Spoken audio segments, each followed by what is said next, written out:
Leviathan raid went live, and we are now turning our attention to the Calus boss fight. So in this video, I'm going to give you guys a guide on how to complete it. So if you do enjoy this, you do find it helpful, then a like would be super appreciated. Comment down below if you have any questions. But to begin with, challenge mode itself is actually pretty simple. The only main difference is that it's just going to make the fight slightly longer than it normally is. If you're a team that can 1-phase or 2-phase Calus, this is probably going to push that up to 2 to 3 phases instead. Now, as with all these guides, I am going to make the assumption that you know how to do the basic boss fights. If you guys haven't, I will link the general Calus guide in the description box down below. But for the challenge mode, the main change or the main challenge condition is that you need to use all 4 plates at the same time during the damage phase. So the fight itself initially plays out the same. You load into the room, you shoot the cup, you shoot the ads for a little bit until you all get teleported. 3 of you go back to the throne room, 3 of you stay in the shadow realm, and then once you're there, the people in the throne room deal with the scions, meleeing them based on the called out emblems. The people inside then deal with the ads and manage the skulls, and then when you all come outside, instead of doing what you would normally do, which is to group up on 1 plate and jump on as a team and then systematically work around clockwise, basically using each of the 4 damage plates separately per phase to maximize your damage output.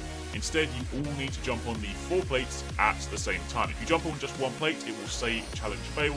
So the best way to go about this is to assign different people to different plates. You want to put 2 people on the front left plate, 2 people on the front right. That way you have the majority of your firepower up front to mitigate any damage fall off. You then have the remaining 2 players on the back left and the back right.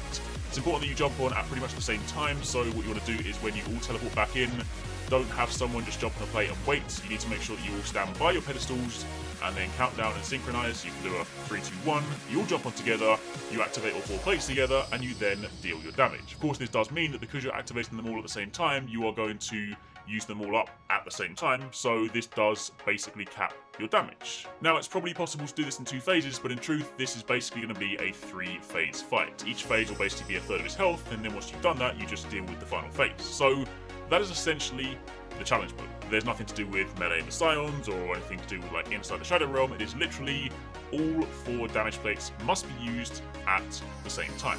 And that's it. That is literally all there is to your challenge. So I'm going to let the fight play out in the background so you guys can see the whole run if you want to, but that's really all I need to share with you guys. So your general flow will of course be to split your team up as you always have done. I would recommend that when it comes to the damage phase, you might want to put a couple of warlocks on the front left and front right plates, so that way you can use damage rifts. Or alternatively, if you have titans, you can put down your rally barricades there.